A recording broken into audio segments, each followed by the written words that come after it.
দেখো বন্ধুরা, আমার কার সঙ্গে দেখা হয়ে গেল। তো বন্ধুরা, তোমরা সবাই কেমন আছো? আশা করি ভালো আছো। আজকে আমরা একটা লোক উৎসবে এসেছিলাম, সেখানে নদিয়া থেকে আগত শ্রী কৌশিক অধিকারী এসেছিলেন। তো ওনাকে দেখার জন্য কখন থেকে এসে বসে আছে। তো বন্ধুরা, তোমরা কে কোথায় কৌশিক অধিকারীকে দেখেছো তো কমেন্ট করে বলো। তো ওখানে গিয়ে আমার একটু সময় কাটছিল না, তাই দেখছিলাম যে কারোর যদি ওয়াইফাই পাই।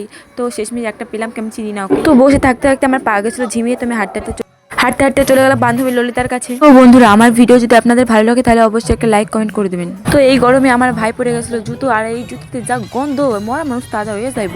তো শেষমেশ কৌশিক অধিকারী আসলেন গান করতে। তো গান শুনতে শুনতে আমার বান্ধবী গেছে ঘুমাইয়া। তো মা গো মা গানটা হইনে আমার ভাই দিছে কাইন্দে। গান শুনতে সে বাদাম খাবো না, তাকে কখন হয়। তারপরে আমরা এটুকু নাচানাচি করে নিলাম।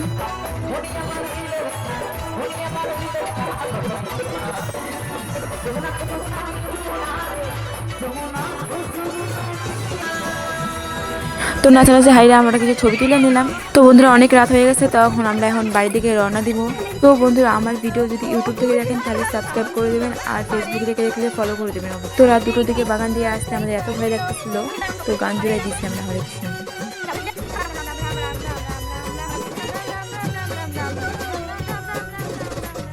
বাড়ি আস্তে আস্তে অনেক রাত হয়ে গেছিল, তাই বান্ধবীর বাড়ি থেকে গেলাম।